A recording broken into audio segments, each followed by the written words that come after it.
मुसुरनि जेरावबो खामानि माने इउपिपिएलाव खामानि दा डाइरेक्ट इउपिपिएलाव जइन जाबाय आरो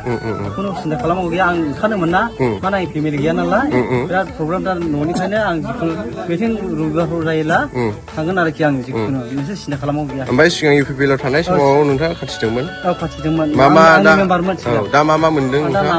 नागारबाय ओमफ्राय आं दा जेबो जेरावबो लाखाराखै गैला आरो आदसा इउपिपिएलाव थानाय समाव माबाफोर माबा मोनदों मोनाखै जेबो गैया मेम्बार जासेयावबो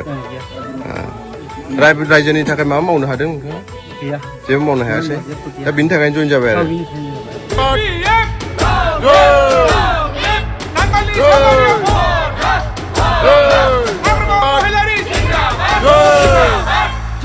जय